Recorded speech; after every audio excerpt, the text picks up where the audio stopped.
오늘은 이제 계속되는 사무엘상 2장까지 했었는데 오늘은 이제 3장을 보도록 하겠습니다.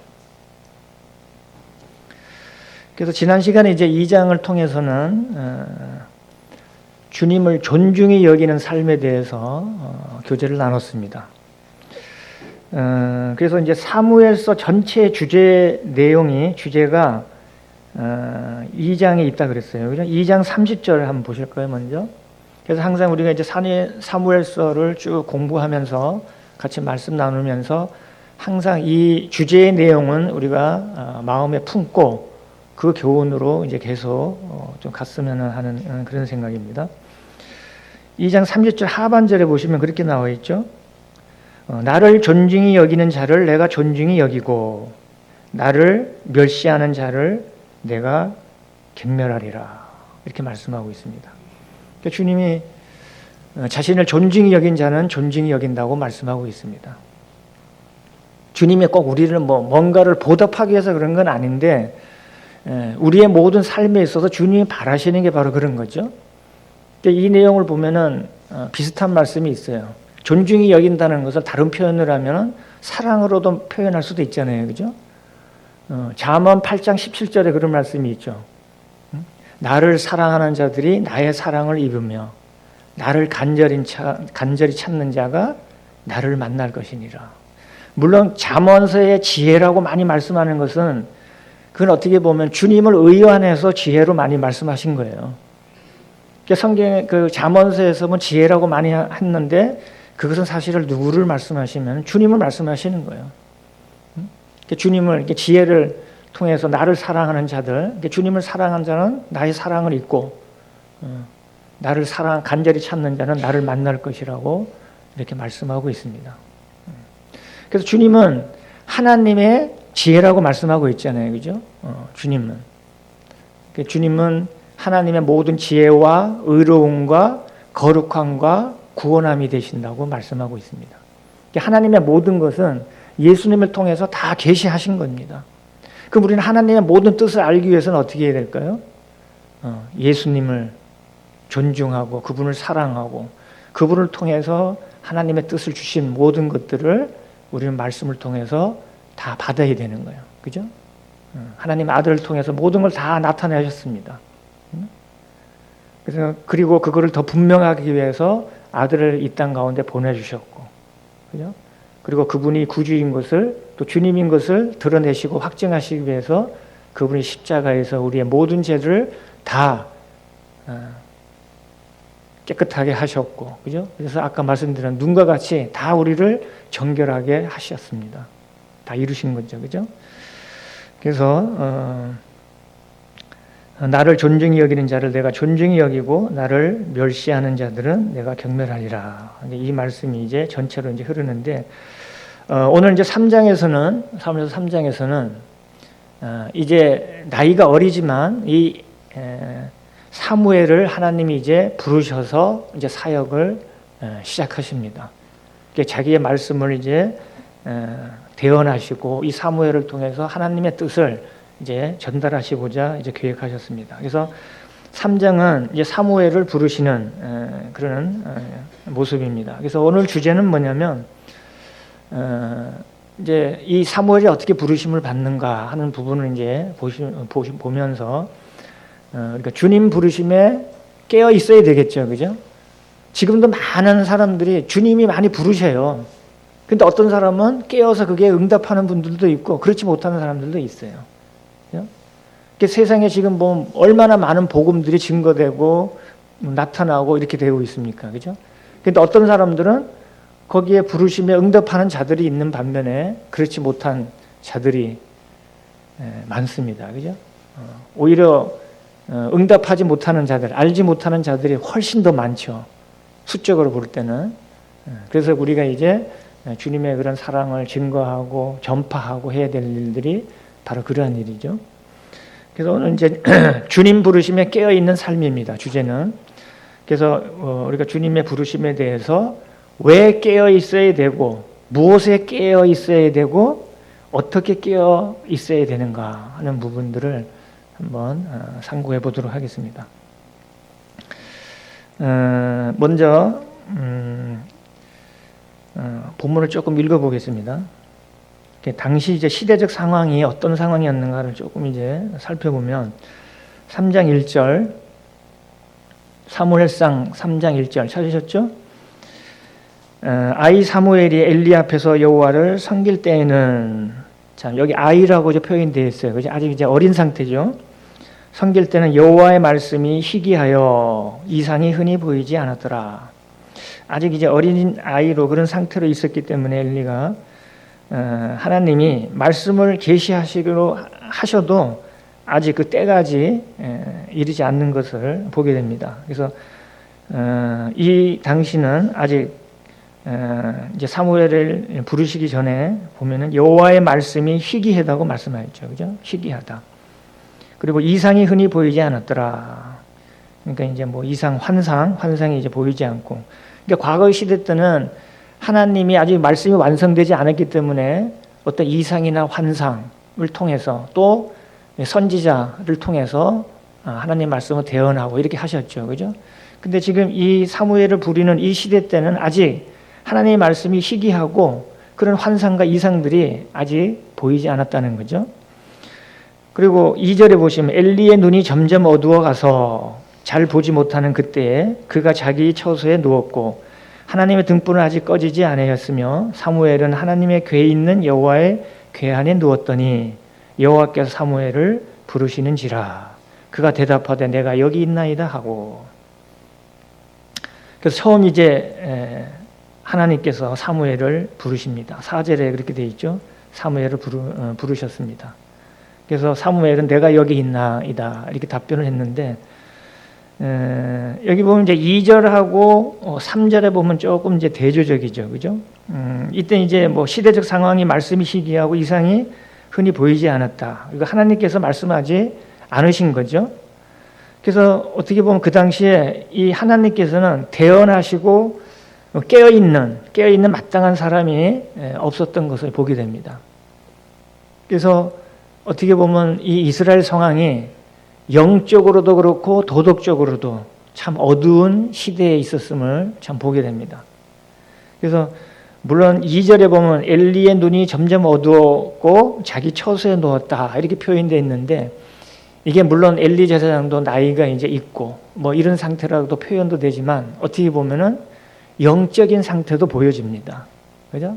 엘리가 지금 영적으로 그런 상태예요. 우리가 이제 앞에서도 2장에서도 봤지만 엘리 제사장 같은 경우도 아들의 훈육에 대해서 제대로 판단이 없고 징계하지 못하고 판단력이 흐렸던 그런 모습을 보게 됩니다. 그것이 고스란히 나타나는 것을 보게 되는데 그래서 이제 엘리 제사장 물론 이제 나이가 많지만은 그의 영적인 상태가 그런 상태가 됐고 그래서 2절, 3절을 보면은 서로 누웠다고 이렇게 표현되어 있는데 그 장소가 달라요. 그죠?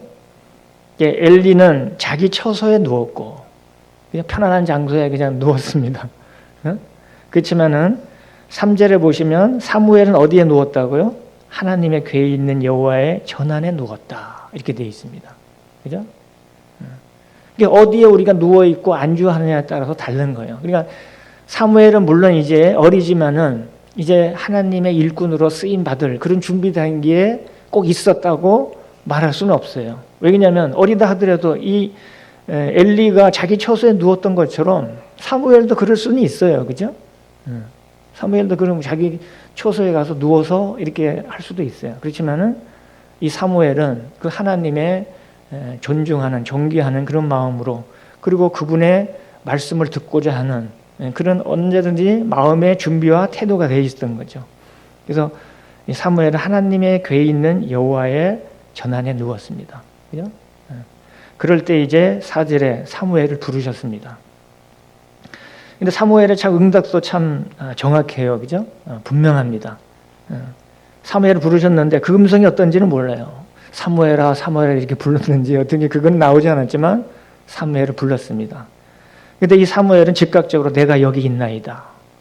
이런 마음의 자세와 태도는 어리다 하더라도 그런 답변하기가 쉽지 않아요. 그죠? 내가 여기 있습니다. 이런 자세는 어떤 걸까요? 그분이 말씀하시면 내가 얼마든지 순종하겠습니다. 행하겠습니다. 이런 자세와 마음 태도지요. 그죠? 근데 이제 어린 상태에 있었고 처음으로 하나님이 부르셨는지 조금 오해가 있었어요. 그래서 어디로 달려갔냐면은 궤에 누워 있는데 하나님 말씀하시어 그 자리에 있으면 되는데, 예? 어디로 갔냐면 5절에 보시면 누구에게로 갔어요? 엘리에게로 달려갔습니다. 그러니까 지금 뭐냐면 이 사무엘은 아직도 훈련 중에 어떻게 보면 이제 제사장으로 쓰임 받을, 선지자로 쓰임 받을 그런 준비단계고 훈련생이기 때문에 사무엘아 불렀을 때 엘리가 부른지 알고 달려갔습니다. 그래서 엘리에게로 달려가서 이르되 당신이 나를 부르셨기로 내가 여기 있나이다 하니 그가 이르되 나는 부르지 아니하였으니 다시 누구라 하는지라. 그가 가서 누웠더니, 그래서 이거를 지금 6절도 그렇고 7절도 그렇고 보면은 이게 3번까지 계속 반복이 돼요. 그래서 7절 보면 이렇게 되어 있습니다. 사무엘이 아직 여호와를 알지 못하고 여호와의 말씀도 아직 그에게 나타나지 아니한 때라. 그러니까 아직 이제 첫 경험을 한 거예요. 이제 그죠? 하나님 부르셨는데 이게 하나님 부르신 건지 이런 것을 하나님 부르신 것을 엘리 제사장이 부르는 것으로 이제 오해를 한 거죠. 그죠? 그래서 아직 여호와를 알지 못하고 여호와의 말씀도 그게 나타나지 않았더라. 그래서 8절에 여호와께서 3번째 사무엘을 부르시는지라. 그가 일어나 엘리에게로 가서 이르되 당신이 나를 부르셨기로 내가 여기 있나이다 하니 엘리가 여호와께서 이 아이를 부르신 줄 깨닫고, 이게 엘리가 오히려 이제 이거는 하나님께서 주께서 부르신 거구나, 그렇게 해서 이제 일러줍니다. 그래서 9절에 엘리가 사무엘에게 이르되 가서 누웠다가 그가 너를 부르시거든 내가 말하기를 여호와여 말씀하옵소서 주의 종이 듣겠나이다 하라 하니 이에 사무엘이 가서 자기 처소에 누우니라. 그리고 10절에 여호와께서 임하여 서서 전과 같이 사무엘아 사무엘아 부르시는지라. 사무엘이 이르되 말씀하옵소서 주의 종이 듣겠나이다 하니. 그래서 그 부르심은 하나님이 부르신 거예요. 여기 부르신 게 나오죠. 그죠? 사무엘아 사무엘아 이렇게 부르셨습니다. 그죠? 마치 이 자기 일꾼을 부르실 때 부드럽게 부르셨던 그런 하나님의 음성을 이제 사무엘이 듣게 됐습니다. 그죠? 사무엘아 사무엘아. 그리고 우리 일꾼들 부르실 때 하나님이 이제 일꾼들도 부르실 때도 보면은 모세도 그렇게 부르셨죠. 그죠? 모세야 이렇게 부르셨습니다. 모세야 이게 자기 이제 일꾼들을 사용하실 때. 그리고 이제 죄에 빠졌던 아브라함을 구원하시기 위해서도 아브라함이 아니라 아담에게도 창세기에 보면 아담아 내가 어디에 있느냐 이렇게 불렀던 것을 보게 됩니다. 그리고 물론 아브라함도 그렇게 부르셨죠. 다 그죠? 아브라함도 부르셔서 하나님이 약속하신 땅으로 그렇게 가라고 참 부르셨습니다.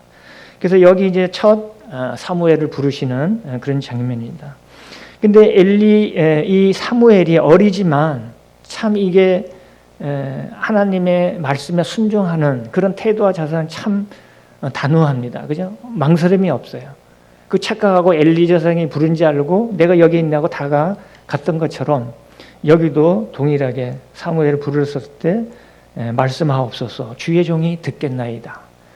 언제든지 하나님의 말씀을 듣고 거기에 순종하는 그런 마음의 자세와 태도가 잘 되어 있다는 거죠. 11절 여호와께서 사무엘에게 이르시되 보라 내가 이스라엘 중에 한 일을 행하려니 그것을 듣는 자마다 두 귀가 울리리라. 내가 엘리의 집에 대하여 말한 것을 처음부터 끝까지 그날에 그에게 다 이루리라. 내가 그의 집을 영원토록 심판하겠다고 그에게 말한 것은 그가 아는 죄악 때문이니 이는 그가 자기 아들들이 저주를 자청하되 금하지 아니하였음이니라.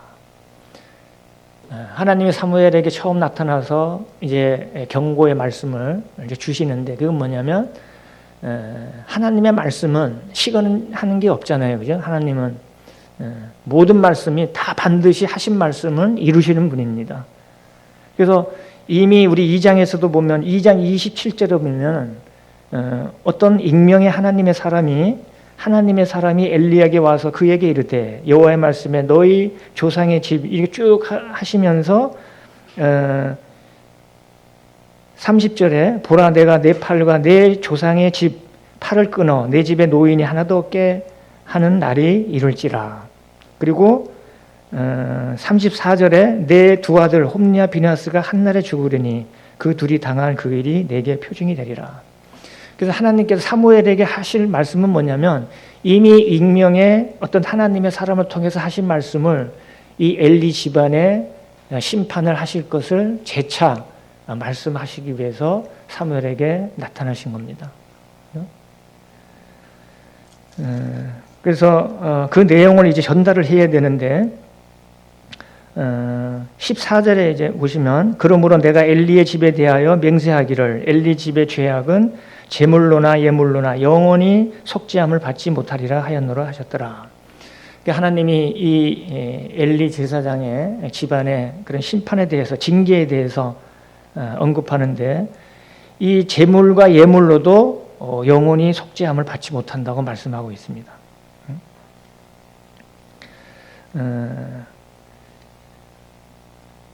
그래서 이제 그것을 이제 대변을 해야 되는데 사무엘이 조금 이제 망설였던 게 있는 것 같아요. 15절에 보면 사무엘이 아침까지 누웠다가 여호와의 집의 문을 열었으나 그 이상을 엘리에게 알게 하기를 두려워하더니 왜 그랬을까요?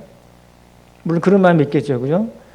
엘리 제사장에게 이 집안의 심판에 대해서 전달을 해야 되는데 이게 직접적으로 얘기하기가 참 두려운 마음이 있는 거죠.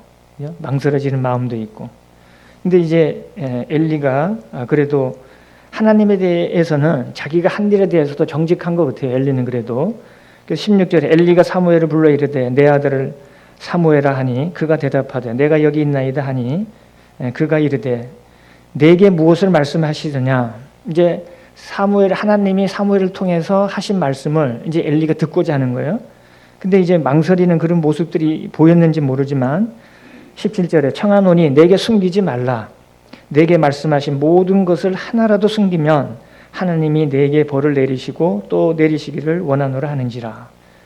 18절 사무엘이 그것을 그에게 자세히 말하고 조금도 숨기지 아니하니 그가 이르되 이는 여호와시니 선하신 대로 하실 것이니라 하니라. 그래서 엘리 제사장의 그 집안에 대한 그 심판을 그대로 이제 말했고, 그래서 19절에 보시면 사무엘이 자라매 여호와께서 그와 함께 계셔서 그의 말이 하나도 땅에 떨어지지 않게 하시니 단에서부터 부엘세바까지의 온 이스라엘이 사무엘은 여호와의 선지자로 세우심을 입은 줄을 알았더라. 여호와께서 실로에서 다시 나타나시되 여호와께서 실로에서 여호와의 말씀으로 사무엘에게 자기를 나타내시니라. 사무엘의 말이 온 이스라엘에 전파되니라. 그래서 그 후에 이제 사무엘은 이제 아이였지만 이제 19절에 점점점 자라고 하나님이 그와 함께 하셔서 하나님께서 이 사무엘을 통해서 하신 말씀이 땅에 떨어지지 않고 다 이루도록 이렇게 하신 것을 인도하신 것을 보게 됩니다. 그래서 온 이스라엘이 이제 이 사무엘을 통해서 하나님의 말씀을 대언하신 그런 선지자로 다 알게 된 거죠. 이제 알게 되고 그리고 이 사무엘을 통해서 하나님의 말씀 모든 것을 사무엘에게 나타내고 그 사무엘은 이제 그 말씀들을 이제 대언하는 그런 것을 이제 보게 됩니다. 그래서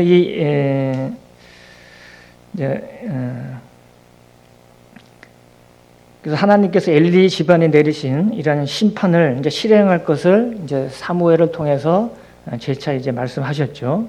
그래서 하나님께서는 예언의 말씀을 반드시 이루시는 그런 분이시고, 그리고 죄에 대해서는 반드시 심판하셔야 될 공의의 하나님이신 것을 어떻게 보면 교훈하는 것을 보게 됩니다.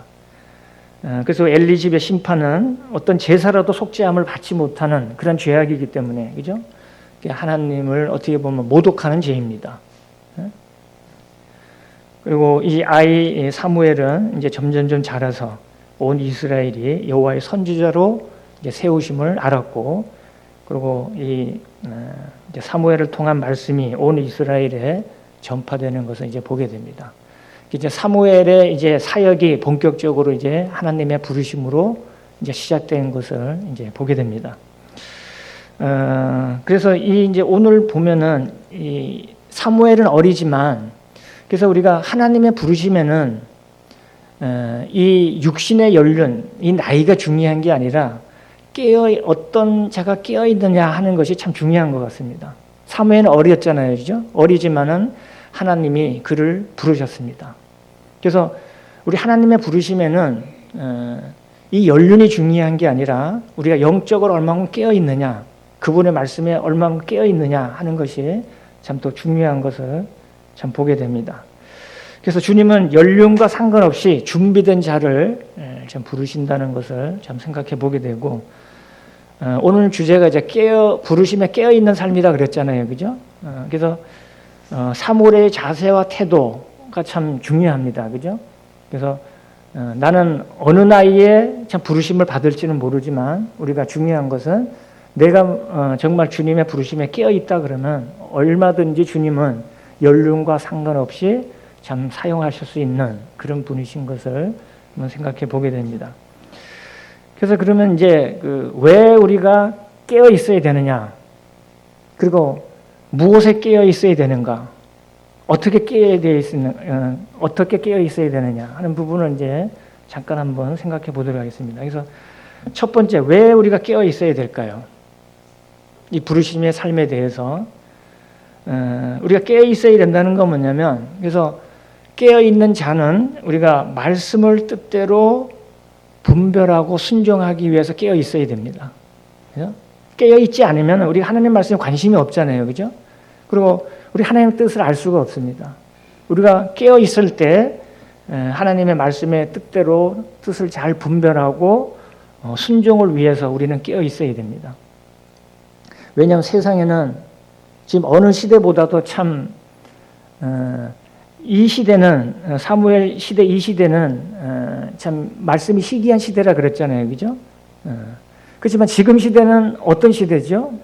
오히려 더 말씀이 풍부한 거예요, 그죠? 요즘에 조금만 관심 들으면 어디든지 하나님 말씀을 하는 곳은 많아요. 방송 매체든지 어디든지 하나님 말씀 들을 건 너무 많습니다. 근데 중요한 것은 뭐냐면 풍부 속에 빈곤이 있는 거예요, 영적으로. 지금 시대는 보면은 풍부 속에 빈곤 시대입니다. 왜 그럴까요? 문제는 분별을 잘 해야 되는 거예요. 풍부하다고 그 말씀들이 다 우리에게 풍성하게 나에게 유익이 오는 게 아니에요. 풍부함 속에서 오히려 지금은 그 말씀을 잘 분별해야 될 시기가 지금 시대입니다. 그래서 지금은 풍부 속에 빈곤 시대입니다. 그래서 우리는 말씀의 뜻을 잘 분별하고 거기에 따르는 순종을 해야 되는 거예요. 하나님의 뜻을 잘 분별해야 되는 거죠. 그런 시대입니다. 그래서 우리가 어떤 분별을 그럼 해야 되느냐? 그래서 이제 디모데후서에도 그런 권면을 하잖아요, 그죠? 디모데후서 우리가 잘 알지만 디모데후서 2장 15절에 너는 진리의 말씀을 옳게 분별하라고 말씀하고 있어요, 그죠? 그래서 그런 분별을 잘 해야지만 우리가 부끄러울 거리 없는 일꾼으로 인정된 자가 되고, 그리고 힘쓰고 따르는 그런 자가 될 수가 있는 겁니다. 그래서 우리는 진리의 말씀을 옳게 분별을 잘 해야 됩니다. 그래야지만 우리는 그 말씀의 뜻대로 잘 순종을 할 수가 있는 거예요. 그리고 빌립보서 1장 10절에는 뭐냐면 너희로 지극히 선한 것을 분별하라고 그러는 거예요, 그죠? 우리가 하는 모든 일들이 다 주님께 선한 건 아니에요. 그 잘 분별을 해야 돼요. 그래서 우리가 진리의 말씀을 옳게 분별을 해야 되고, 그리고 어떤 것이 선한 것이고 악인가, 그 선악을 잘 분별해야 돼요. 그래서 너희는 지극히 선한 것을 분별하며 또 진실하여 허물 없이 그리스도 날까지 이르라고 말씀하고 있어요. 그래야지 우리가 담대하게 우리가 주님 앞에 설 수가 있는 거잖아요. 그래서 우리가 지극히 선한 것을 잘 분별해서 우리가 의의 열매를 잘 통해서 하나님께 영광을 찬성이 되도록 그런 삶을 살아야 되고, 그리고 분별하라 그러면 또 로마서 12장 2절 말씀도 생각이 나죠. 너희는 이 세대를 본받지 말고 오직 마음을 새롭게 함으로 변화를 받아 하나님의 선하시고 기뻐하시고 온전하신 뜻이 무엇인지 분별하도록 하라고 그랬습니다, 그죠? 그러니까 하나님의 선하시고 기뻐하시는 게 뭔가, 온전한 뜻이 무엇인가, 그것을 잘 분별해서 해야 되는 거예요. 그게 이제 풍부함 속에 빈곤, 풍성함에 풍요함에 빈곤 속에 사는 우리 시대의 우리가 해야 될 일입니다. 그죠? 어떤 것이 주님의 선이고 기뻐하시는 것인가, 그걸 잘 분별을 해야 되는 겁니다. 그래서 또 우리가 그래서 이제 다른 교훈을 조심해야 되는데, 요한 1세에 보면은 그런 자들이 있잖아요, 그죠? 적 그리스도가 있고 적 그리스도의 영이 우리를 미혹한다고 말씀하고 있습니다. 그래서 사랑하는 자들아, 영을 다 믿지 말고 오직 영들이 하나님께 속하였나 분별하라, 이렇게 말씀하고 있어요. 왜? 세상에 많은 거짓 선지자가 세상에 나왔다고 말씀하고 있습니다. 지금 그렇잖아요, 그죠? 말씀이 많이 풍부한 것 같아요. 근데 그 속에 보면은 다른 교훈이 많아요. 거짓 선지자들의, 거짓 교사들의 교훈이 너무 많습니다. 그리고 분별을 잘 해야 되는 겁니다. 그죠? 풍부 속의 빈곤의 시대에 우리가 주의해야 될 건 뭐냐면 하나님의 말씀을 잘 분별을 해야 됩니다. 그리고 분별 속에 그 하나님의 뜻대로 우리가 잘 순종을 해야 되는 겁니다. 그죠? 그래서 우리가 진리의 말씀을 이렇게 분별해야 되죠. 그죠? 그리고 그것이 정말로 선한 것인가, 지극히 선한 것인가 분별을 해야 되고, 그리고 하나님이 그 기뻐하시고 온전하신 뜻이 무엇인지 우리가 잘 분별을 해야 되고, 그리고 모든 영들이 하나님께 속하였는가 하는 것들을 우리가 잘 분별해야 됩니다. 그래서 요한일서에는 두 가지예요. 그 거짓 영들, 적그리스도의 영이 뭐를 많이 좀 미혹하냐면은 두 가지입니다. 신성과 인성을 부인하는 거예요. 그래서 예수 그리스도께서 하나님이 아니라는 거예요. 하나님의 아들이 아니시라는 겁니다. 그 신성을 부인하는 거죠. 그런 자들이 있습니다. 이게 보면 기독교 내에서도 많아요. 그런 전파들이 많기 때문에 정말 예수 그리스도께서 하나님의 아들이신 것을 분명하게 전파를 하는가, 나타내는가, 그리고 성자 하나님으로 인정을 하는가, 그걸 봐야 되는 거예요. 그리고 또 한 가지는 인성을 부인하는 거잖아요, 그죠? 주님께서 육체로 오신 것을 부인하는 자들이 있습니다. 인성을 부인하는 겁니다. 그런 자들은 적그리스도의 영이라고 말씀하고 있습니다. 그런 자들을 잘 분별해야 됩니다. 그래서 세상의 이단들이 바로 그런 거예요. 그래서 우리는 살아가는 자들아, 영들을 다 믿지 말고 오직 영들이 하나님께 속하였나 분별하라. 많은 거짓 선지자가 세상에 나왔다고 말씀하고 있습니다.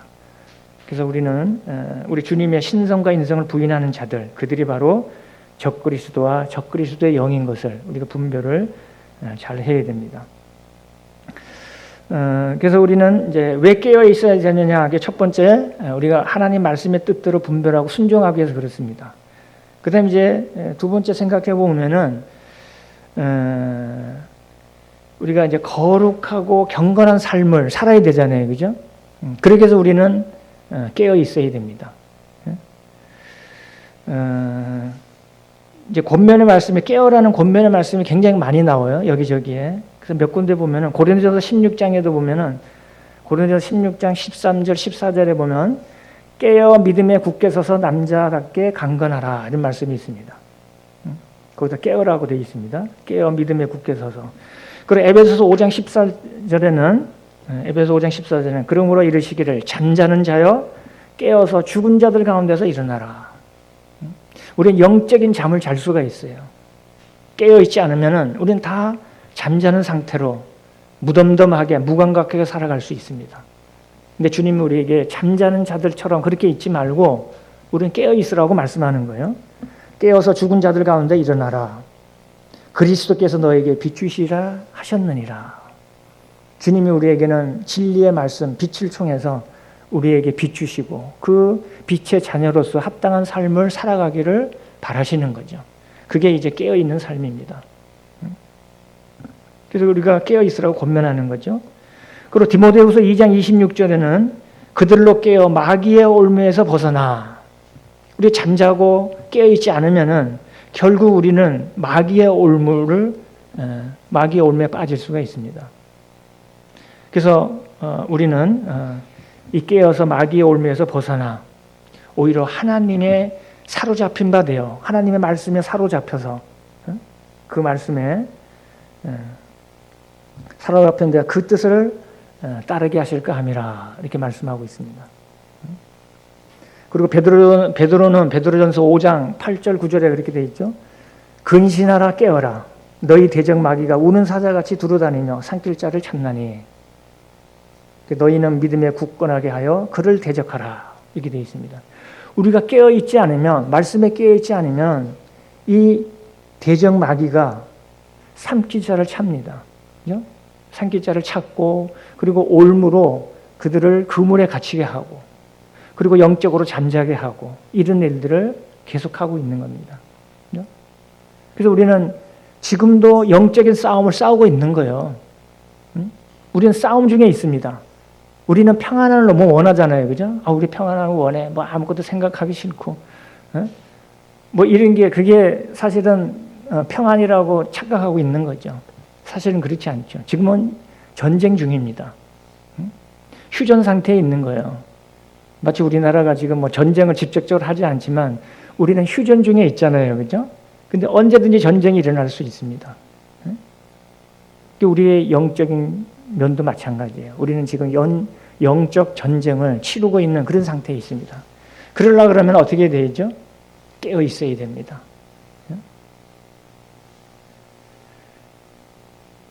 그래서 근신하여 깨어라고 말씀하고 있는데 보면 이제 킹제임스 성경에는 근신하여 깨어라를 뭐라고 하냐면 정신을 차리라고 되어 있어요.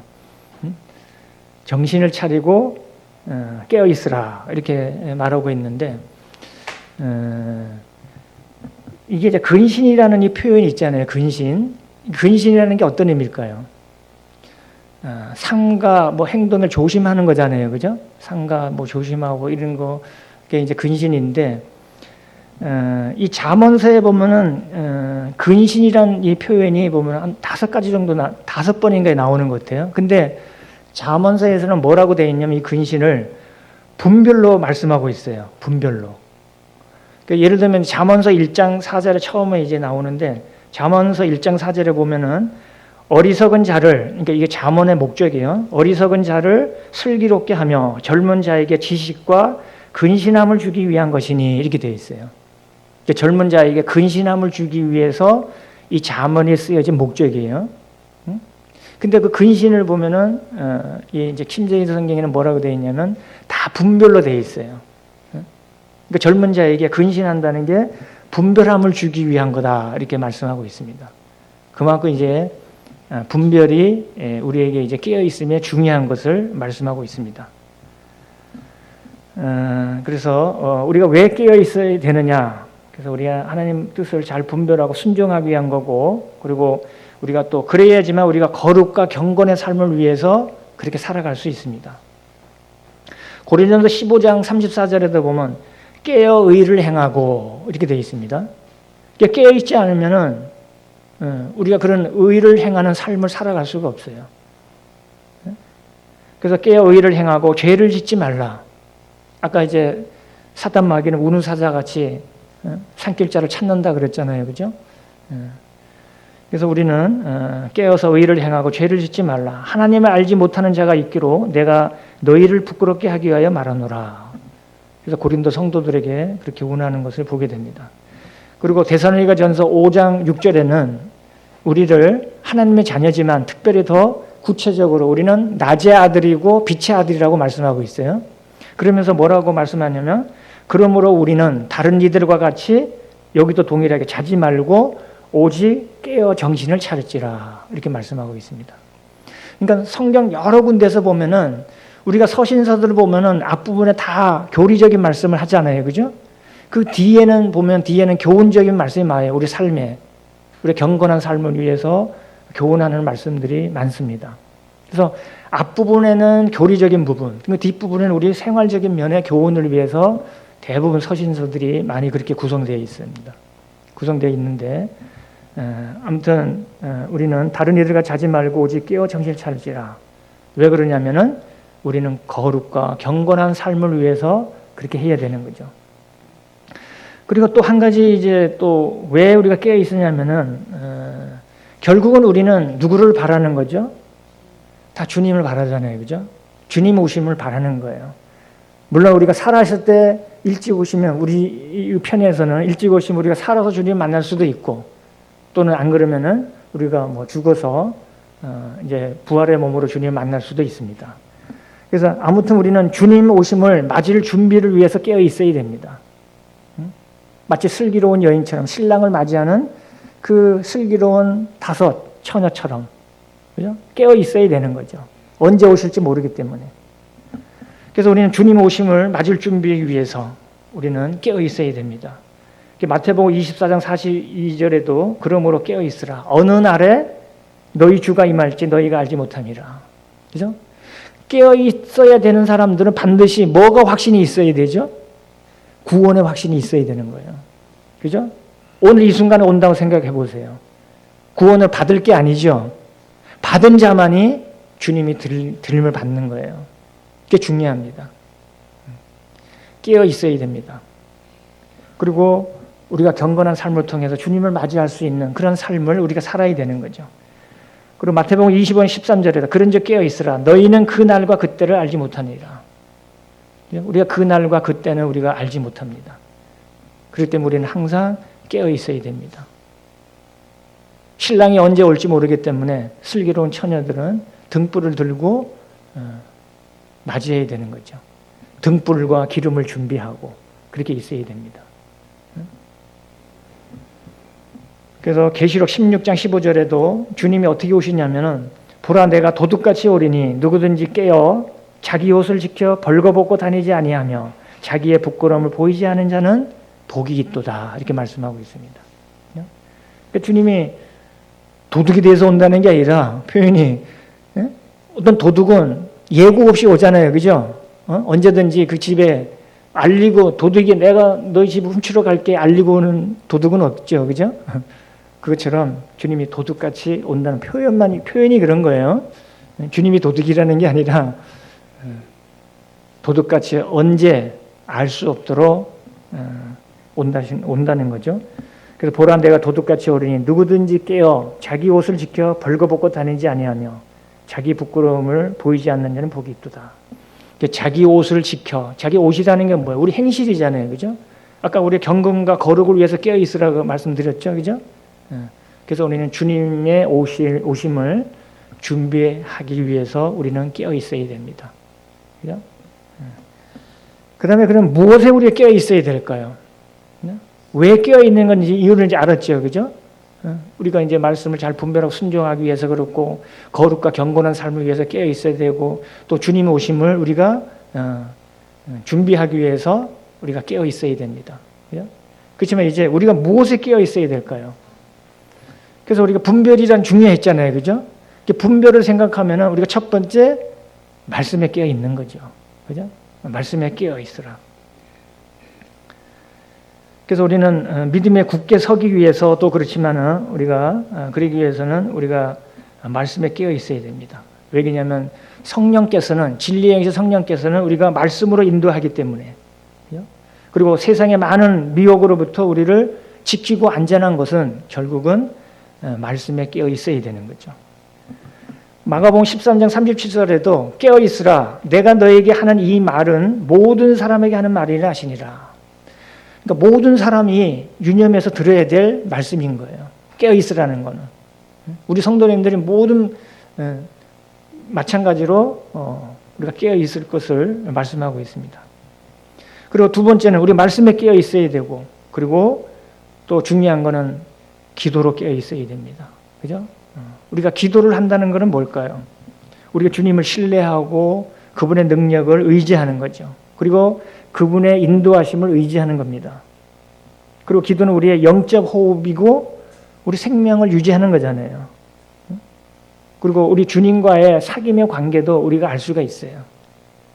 우리가 어떻게 주님과 교제를 할 수 있어요? 말씀으로 교제할 수도 있지만 우리가 기도를 통해서 영적 호흡을 통해서 그분과 교제하고 그분의 의뢰를 하고 또 응답을 받고 이렇게 하는 거잖아요. 그래서 마태복음 26장 41절에 겟세마네 동산에 갔을 때 제자들이 이제 기도하러 갔는데 제자를 남겨두고 주님 혼자 기도하시고 왔었죠. 그죠? 그때 제자들은 다 뭐 하고 있었죠? 다 잠자고 있었습니다. 그죠? 그때 주님이 뭐라고 하시냐면 시험에 들지 않게 깨어 기도하라고 말씀하고 있어요. 시험에 들지 않게 깨어 기도하라. 마음에는 원이로되 육신이 약하도다. 우리가 영적으로 깨어 있어야 되는 거예요. 우리는 기도로 깨어 있어야 됩니다. 그리고 에베소서 6장 18절에도 영적의 무장을 쭉 말씀하잖아요. 그죠? 영적 하나님의 전신갑주를 쭉 말씀하시면서 마지막에 뭐냐면 기도를 강조하십니다. 기도로 마무리하셔요. 모든 기도와 간구를 하되 항상 성령 안에서 기도하고 이를 위하여 깨어 구하기를 항상 힘쓰며 여러 성도들을 위하여 구하라 이렇게 말씀하고 있어요. 항상 성령 안에서 기도하고 이를 위해서 깨어 구하기를 항상 힘쓰라고 말씀하고 있어요. 그리고 하나님의 뜻 가운데 뭐죠? 항상 기뻐하라. 쉬지 말고 기도하라. 범사에 감사하라. 이는 그리스도 예수 안에서 너희를 향하신 하나님의 뜻이니라. 데살로니가전서 5장 18절부터 쭉 말씀하고 있죠. 그죠? 이게 하나님의 뜻입니다. 그래서 우리는 무엇에 깨어 있어야 되냐면 우리는 하나님 말씀에 깨어 있어야 됩니다. 근데 중요한 건 뭐라고요? 위에서 했듯이 분별이 중요하다 그랬어요. 그죠? 분별을 잘하고 깨어 있어야 되고 그리고 우리는 항상 기도를 통해서 깨어 있어야 됩니다. 그래서 깨어 있는 자들은 항상 기도를 통해서 주님의 뜻을 구하고 주님의 말씀의 뜻에 따라 순종하기를 원하는 거예요. 그게 이제 기도로 깨어 있는 자세입니다. 마치 이 사무엘도 어리지만은 항상 하나님의 부르심에 깨어 있었기 때문에 내가 여기 있나 이렇게 답변할 수 있어요. 그죠? 즉각적으로 순종할 수 있는 그런 마음의 자세와 태도를 갖고 있었던 거죠. 그리고 골로새서 5장 6절에도 기도를 계속하고 이렇게 말씀하고 있어요. 기도를 계속하고 기도의 감사함으로 깨어 있으라. 골로새서 5장 6장 말씀입니다. 그래서 우리는 무엇에 깨어 있어야냐면 말씀과 기도에 깨어 있어야 되고 그리고 마지막 이제 세 번째 어떻게 깨어 있어야 하는가? 그럼 어떻게 깨어 있어야 될까? 이게 어떻게 보면은 이거는 우리의 마음 자세일 수도 있어요. 깨어 있는 자만이 할 수 있는 마음의 자세. 그게 뭘까요?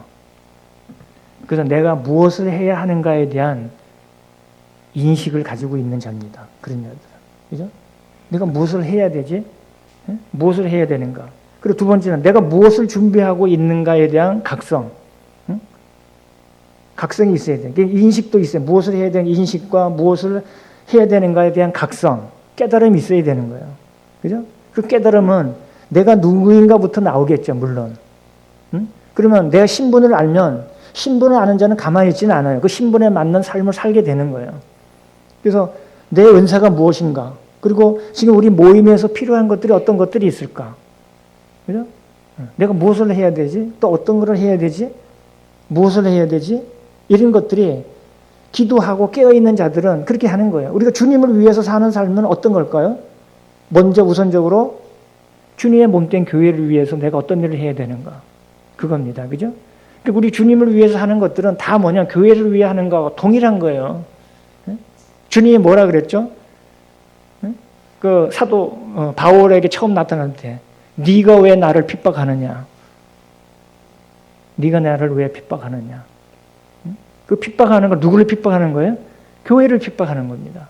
그죠? 사도 바울은 알지 못하고 하나님 뜻을 알지 못하고 열심을 가지고만 했지만 그거는 결국은 하나님의 성도들을 핍박하고 교회를 핍박하는 거였습니다. 그때 주님은 뭐라 하냐면 네가 왜 나를 핍박하느냐? 사도 바울이 직접적으로 주님을 핍박하지 않았잖아요. 그죠? 근데 네가 나를 핍박하는 나의 몸된 주님의 몸된 교회를 핍박하는 것을 말씀하는 거예요. 그러니까 교회와 주님은 한 몸인 거잖아요. 그죠? 머리 되십니다. 주님이. 그래서 우리가 주님을 위해서 일하는 모든 것들은 결국 교회를 위해서 일하는 거예요.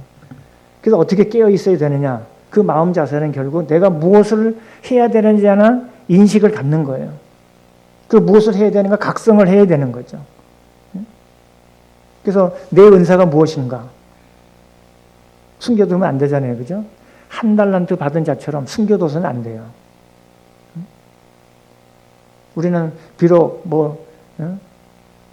두 달란트, 세 달란트, 이렇게 적게 받았다 하더라도 그것을 가지고 은사를 활용해서 주님께 영광이 되도록 그렇게 살아야 되는 거죠. 은사 활용을 잘 해야 되고 그리고 모임에 지금 필요한 것을 아는 거예요. 그럼 그렇게 하잖아요. 그래야지만 내가 이제 뭐 섬기고 봉사하고 이런 실행의 마음에 대한 실행성이 나오는 거예요. 실천성. 그렇게 되는 거죠. 그래서 우리가 어떻게 깨어 있어야 되는 거는 우리 마음 자세로 알 수가 있어요. 그래서 내가 무엇을 해야 되는가에 대한 인식, 내가 무엇을 준비하고 있는가에 대한 각성, 그리고 정말 이 주님을 섬기고 또 교회를 섬기고 봉사하는데 실행하는 마음에 대한 실천성, 이런 것들이 바로 우리가 어떻게 깨어 있고 또 실행을 해야 되는가, 순종해야 되는가 하는 부분들을 이제 보게 됩니다. 그래서 오늘 이제 3장을 통해서 세 가지 교훈을 한번 생각해 봤습니다. 그래서 우리가 깨어 준비되어 있는가 하는 것은 결국 우리에게는 이제 말씀과 기도로 순종에 깨어 있는 것과 마찬가지입니다. 사무엘은 아이지만은 잘 성장해서 깨어서 부르시며 언제든지 준비되었기 때문에 그를 이스라엘의 대표 선지자로, 대언자로 이렇게 주님이 부르심을 받았던 것을 보게 됩니다. 그래서 준비 없이 부르심의 삶을 살아갈 수가 없어요. 그죠? 갑자기 이렇게 하지는 않잖아요. 그죠? 깨어있는 자를 통해서 주님이 부르셔서 사용합니다. 그래서 오늘 왜 깨어 있어야 되는가, 어떻게 깨어 있어야 되는가, 그리고 무엇에 깨어 있어야 되는가 하는 분명한 우리가 인식을 가지고 이렇게 살아야 될 것을 참 보게 됩니다. 그래서 주님은 자신의 뜻과 계획, 이런 모든 일들을 본인이 직접 하시기보다도 항상 일꾼들을 부르셔서 일을 하는 것이 그분의 방식입니다. 그죠? 우리가 지금 교회에서 모든 하는 일들은 주님이 직접적으로 하시기보다도 우리가 일꾼들을 통해서, 깨어있는 일꾼을 통해서 다 사용하도록 마음의 소원을 두시는 겁니다. 그죠? 그래서 얼마만큼 그 모임에 정말 주님의 말씀에 깨어있고 기도로 깨어있냐에 따라서 이 모임이 얼마만큼 흥황하고 또 침체될 수도 있습니다. 그죠? 그래서 많은 성도들이 수가 중요한 게 아니라고 봅니다. 하나님의 능력은 수에 있지 않잖아요. 그죠? 우리 성도들 중에 정말로 주님의 일을 위해서 깨어서 그래서 또 살아가는 그런 삶이 되면 좋겠습니다. 그래서 아무튼 그래서 우리는 말씀의 기도로 그리고 부르심, 섬김에 대해서 깨어 있어야 될 것을 보게 됩니다. 베드로후서 1장 10절, 11절에 제가 오늘 이제 예배 시간에 읽었는데 그걸 다시 한번 읽어드리고 기도하고 마치도록 하겠습니다.